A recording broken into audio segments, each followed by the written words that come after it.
So I'm out in Pittsburgh, Pennsylvania, and there's ABC News affiliate, and I was going to avoid them, but Mercedes said you got to go because Dr. Rogers, a former professor from Pepperdine University, was standing there in the gap being interviewed by them, and they were firing off a lot of questions about me and incendiary things that I said. She said he did a masterful job of handling it. I want you to listen to a true statement. So this is a professor from Pepperdine University, now working with Jensen Franklin with his great church there in Georgia. And he is talking to 20 million Christians who didn't vote in 2020. How dumb can we be? 20 million of us didn't vote. It's bad enough only 3% of us tithe. What's the matter? You want to know what's the matter with America? That's what's the matter with America. I want you to listen to Dr. Richard Rogers as he takes on explaining how to get involved and how to engage the process of winning in the American political process and doing it as a Christian with integrity. By the way, you could stand with me in the battle that I'm in by going to thecouragetour.com/support. Thecouragetour.com/support. We need all the support we can get because we're getting hit from all sides, so I know we must be flying over the target. Let's go into the live meeting in Pittsburgh with Dr. Rogers. So if I go back to May 1st, that's whenever I started doing this project at America First Policy Institute. Free Chapel, where I've been a pastor with Jensen Franklin since 2005, pastor asked me to come alongside AFPI and go all across the nation and help get churches and Christian voters more mobilized, more enthused, more excited, get the information that they need.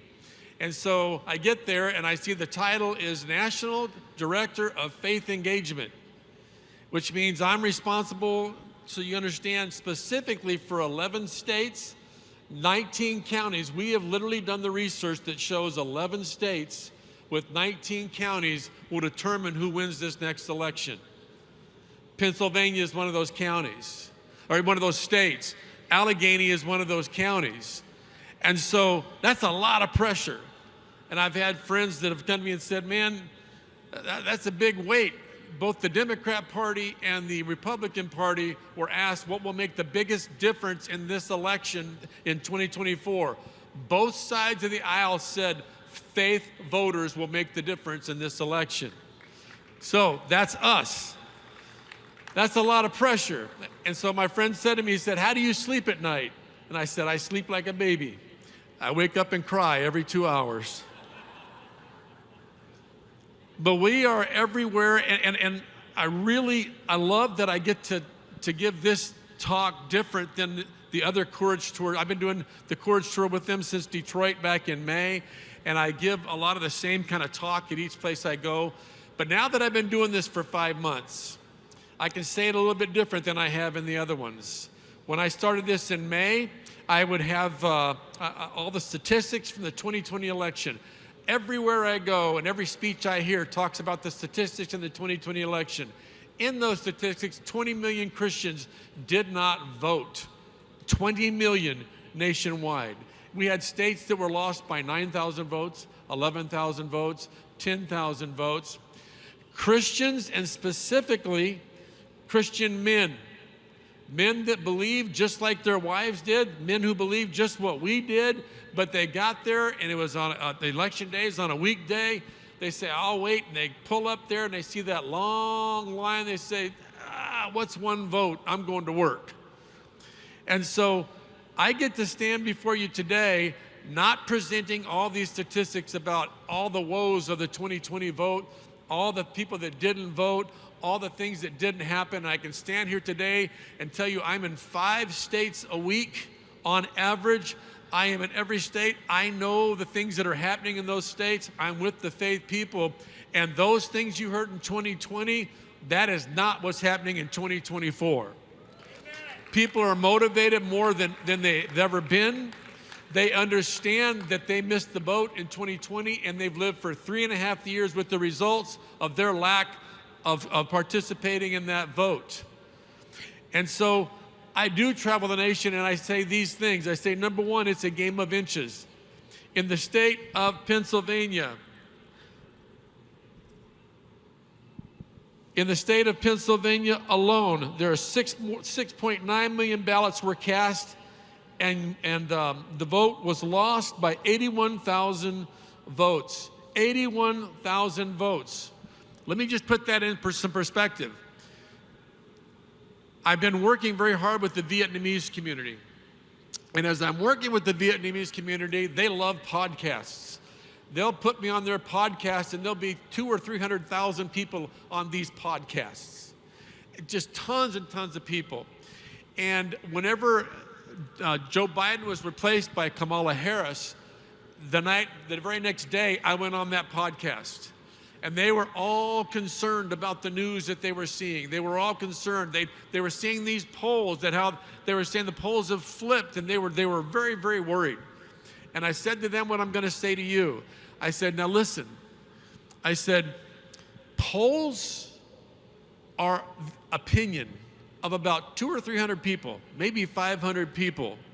The media that you see that's showing all these things is largely the opinion of a very small group of people that are getting put in front of a camera, but they're being broadcast in your room. Opinion and opinion. I said, why don't we talk about the facts? Okay? The facts are that pretty much whoever has the most registered voters in a state wins that state. And the facts are, in almost every single state in those 11 states, we are ahead or way ahead in registered voters. That's a fact. Okay? I said, let's talk about the ground game. I said, we know Democrat operatives that are in states right now that are saying we can't get people to volunteer. We can't get door knockers. We can't get people to do these things. That's changed a little bit since Kamala's come in there. But while they were saying that, we were knocking on hundreds of thousands of doors, hundreds of thousands of texts. We have knocked on now well over 2 million doors just in the last 2 months. And that's before some of the bigger groups like Faith and Freedom jumped in and started knocking on doors. Let me tell you another fact. In 2020, there were all kinds of different groups, Christian groups out there trying to make a difference with their 60 or 70 people, with their 120 people here in this city, What we did in 2021, we said, we're not doing that anymore. We put together all of these groups in all these states and these things called coalitions, and we are now talking to each other. I can tell you exactly where all 59 of those coalition partners, where they are and the doors they're knocking on, so we're not all knocking on the same doors saying the same thing. The other thing we're doing different is we're not out there just saying, we're saying the same thing to people in Michigan as that we are to Arizona. Same thing we're saying to people in Pennsylvania that we're saying in Minnesota. We know what matters to people in Minnesota. We know what matters to people in Pennsylvania, in Michigan, in North Carolina, in Georgia, in Florida, in Wisconsin. And so the messaging is different. Everything about 2024 is so much different than 2020, which gives me great hope and great optimism. And I come with good news for the state of Pennsylvania. In the state of Pennsylvania, in 2016, there was over 1 million voter difference between Democrats and Republicans in registered voters. Over 1 million more Democrats. In 2000, there were over 600,000 more registered voters, Democrat than Republican, and you only lost by 81,000 votes. Today, we are moving closer and closer to only a 200,000 person difference in registered voters between Democrats and Republicans, and we only need 81,000 votes. Okay, let me tell you something else that's different. Thanks to the good work of Josh right there. By the way, if you're a person here and you're saying, you know what, God's blessed me, who should I bless? Bless the Lance Wallnau Tour and bless Josh and the work he's doing. He's doing groundbreaking work. Okay, but I'm here to tell you that in 2024, we have poll watchers by the hundreds and hundreds and hundreds all across this nation. I'm here to tell you that we have an army of attorneys in every state, not to make sure that the Democrats do this or the Republicans do that, but to make sure that everybody, it's easy to vote, but it's very, very difficult to cheat in 2024. We have to take a break right now from our ordinary program to go backstage because we're taking a cake break. You got to take a cake break. You can't be stressed out all the time. I have my friend Dave Nolan, the super chef, the guy that basically is now sharing with me the original, I guess it was this is the coffee cake I had at Starbucks for years, right? Yeah. For 20 years it was in Starbucks. This was the original recipe. It's delicious. I've already eaten like half the cake. We're going to get back to the program, but I want to share this with the rest of the staff. I want to try to see what my son Carl thinks. Carl, all right, ladies and gentlemen, my son Carl, cut Carl a slice. Please. And let's have him describe A big slice for Carl. Organic flour or cage eggs. Free. Cage-free eggs. The special butter, organic. Oh, yeah. Every element of this, ladies and gentlemen, to perfection. I only have 500. That's why I wanted to get this word to you right away. So it's I've been working on this thing for a while, and every bite is Carl, what do you think? Really good. Wait a second. Carl, you ate the entire cake. You guys got to try this. This is a really good cake. All right, well. Thank you for the cake break. You don't want to eat it that fast. Savor it, ladies and gentlemen. You go to lancewallnau.com/cake. We only have 500 days. It's going to specially make for me and my friends. lancewallnau.com/cake. Let them eat coffee cake. So I come with good news because it's a game of inches.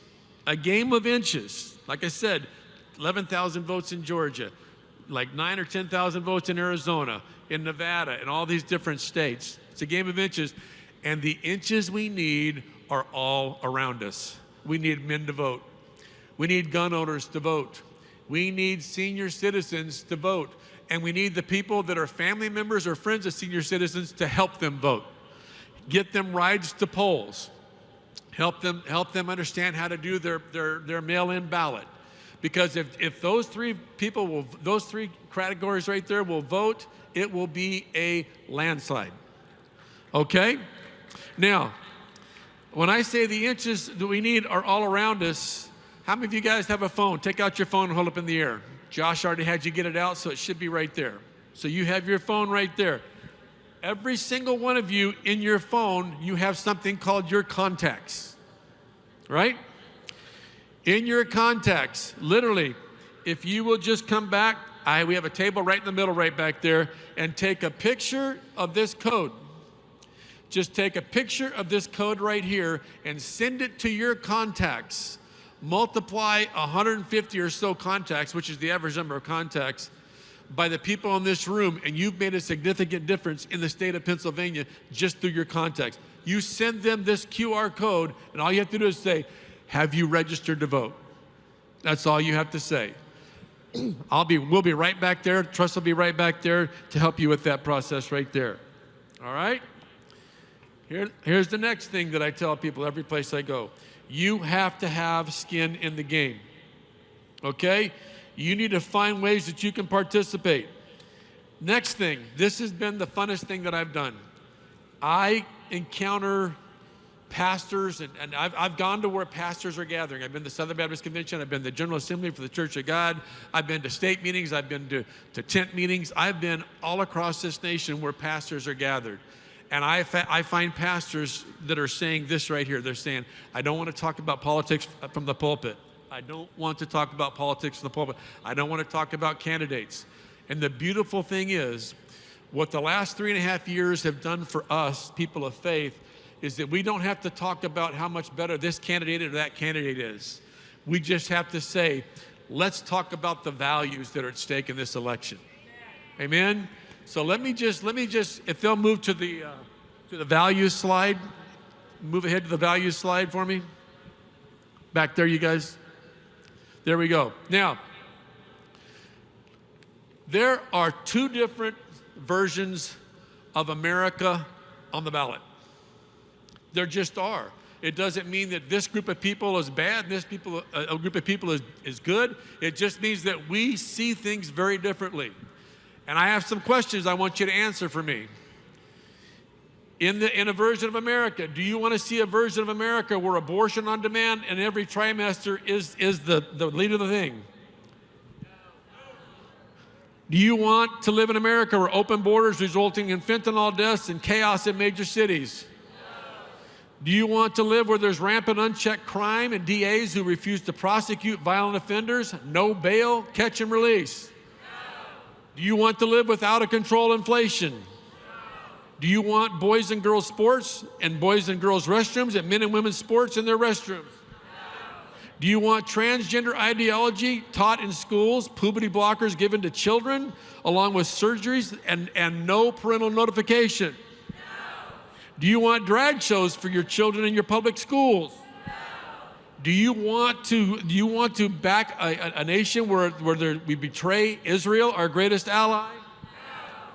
Do you want to live in a nation where the weaponization of the justice system is used against political opponents? Do you want to see a politically weaponized teachers union and higher education indoctrination?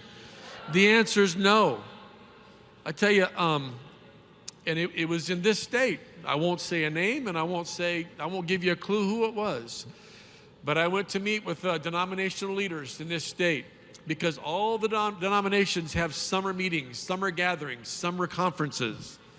And I went to one that was over a very large number of churches in the state of Pennsylvania, 400 of them. And I was all set to meet, and we were all set to talk about doing some things in the state of Pennsylvania with that particular denomination. And I got a phone call the day before the meeting. He said, I'm going to have to call off the meeting. I said, why? He said, I don't believe that this America first, I don't believe that politics, I don't believe that that's the gospel. And I said, can we talk about some of the issues? He said, my mind's made up. He said, I don't believe this is the gospel. And then he said these words to me. He said, I have to protect the flock. And so my response said, well, over 2,000 people have died in your state of fentanyl overdose since 2000. Who's protecting that flock? Do you see it? Who's protecting that flock? Who's protecting your flock from all the things on this list of values? Doesn't mean that he's a bad person, but pastors are waking up, and the thing that I've loved is when I'm able to help them talk about the issues and the policies and not the politics, not the politicians, not the parties, they have no problem standing up in front of their congregation and talking about the values that are on the ballot. And that's one of the things we've been able to do. I have back there at that table palm cards for anybody that you can take as many as you want, and they help you talk about the values and not the politics. You can take them with you, and you can say, well, it's about the values. Say, what values are you talking about? Let me just read them off for you. They're right here. We have that right back there. If you want to do a church voter registration drive in your church, we have a 5-step process, and if you give us a call, we literally will send volunteers to do that at your church. Every weekend now, and this was not the case in May, every weekend now we have dozens and dozens of churches in battleground states and counties doing church-wide voter registration drives in churches from 100 to 20,000. And so that's moving and that's happening. The next thing I need you to know, now this is very important. You need to hear me on this. These are two very important things this time. We need to vote early, and we need to vote down ballot. So here's what happened. You have somebody in your community, there's a Christian, they're from your church, they're going to run for the school board.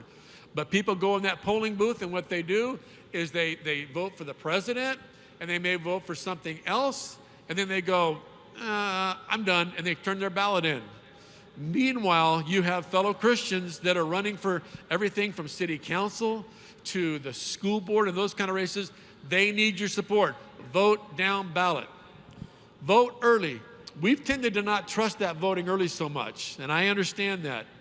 But I've got to tell you that we cannot go into election day down 800,000 or 900,000 or 1 million votes just because we all wait till election day to vote. And that's another piece of good news I have for Pennsylvania. In 2020, literally we were hundreds of thousands of votes down by this time in early voting. That is not the case. That is almost completely flipped this time. We also have the people the millions of mail-in ballots that were sent out in 2020 requested. We were way down in that also. This time, the number of early voting ballots in the state of Pennsylvania is severely, hundreds of thousands less than it was before. So all those ways that were used to maybe try to do other things, they're not there. There is good news in the state of Pennsylvania. Good news in the state of Pennsylvania. This past Monday, I was in Harrisburg, and I walked with people as far as the eye can see that were there for the March for Life, that were there to stand up for the unborn baby. God is doing an amazing thing in the state of Pennsylvania. Last but not least, okay, I used to, this slide, go to the next slide, please. The last slide, it's been saying you can't sit this one out, okay? And so I talked about how we can't sit this one out. Everybody has, but that's not what I'm here to say this time. 5 months later, what I am finding in every state that I'm in, and I'm in every state, I fly out of here. I'll be in Texas tomorrow. I'll be on the, if you guys, how many of you guys watch Daystar? Anybody watch Daystar, Joni Lamb? I'll be on with Joni Lamb on Monday.